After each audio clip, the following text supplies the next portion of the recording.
Ano ba naman yan? Baho-baho mo naman. Amoy bulok na basura. Umalis ka nga dito.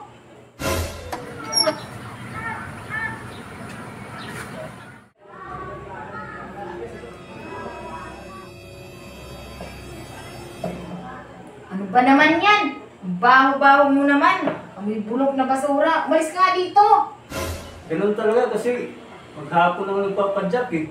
Magpapadyak ka talaga dahil sidecar boy ka lang. Wala ka kasing pinag-aralan. Wala kang pinagkaiba doon sa mga nangangalakal ng basura. Napakabaho mo. Ayan ka na naman. Nilalait mo na naman yung pagkatao ko. Halos araw-araw mo lang sa akin pinapaalala yan. Talagang ipapaalala ko sa iyo yan araw-araw. Isipin mo naman, sa buong buhay mo, nagsasidecar ka lang. Eh wala ka naman ibang ginawa para umangat tayo sa buhay. Pasensya na mahal. Paano? Yan lang kasi yung alam kong hanap buhay. Ilang taon na ba tayong naghihirap? Isang kahig, isang tuka, yung pamilya natin? Mas mauna pa yata akong pumanaw kaysa yumaman tayo. Mahal, huwag mo naman akong ginaganyan. Pangako, dudublihin ko pa yung pagsisikap ko. Aasinso din tayo. Ay nako, habang buhay ka ng sidecar boy. Ayoko na.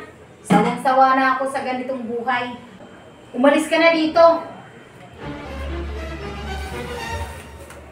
O itong mga damit mo. Umayos ka na.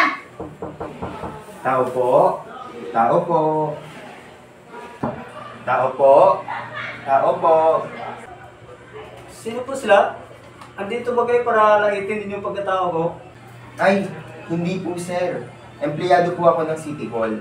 May bitbit lang po akong malaking pera. Ha?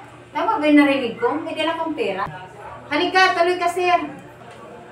Andito po ba nakatira si Sir Victor, yung sidecar boy ko? Opo sir. Siya po yung mister ko, si Victor. Naalala niyo pa po ba yung nagpalista si Mayor ng mga pangalan po ng mga nagsa-sidecar dito sa lungsod natin? Pinarapol po iyon ng ating mayor noong birthday niya. At Sir Victor, ikaw po yung maswerteng nanalo ng 1 milyon. Congrats po ulit Sir Victor at hindi na po ako magtatagal. Congrats po ulit. Mahal, buti na lang hindi kita sinukuan sa hirap at ginhawa. Tigilan mo ako. Plastic ka. Kurukit na pira na ako. Mahal mo na ako. Mukha ka talagang pira. Ngayon, lalayas na talaga ako. Mahal, huwag mo naman akong iwan. Maraming pa tayong pangarap, di ba? Ayaw ko na. Dahil sa panglalait mo sa pagkatao ko, gagawin ko na mag-isa ang mga pangarap ko. Sakit mo naman magsalita. Sige, ganito na lang. Hati na lang tayo niyan sa chiki na yan. Tapos, iwan mo na ako. Ha? Ito ba? Ba't mo hinati? Sabi mo eh. Lumayas ka na nga! Yun.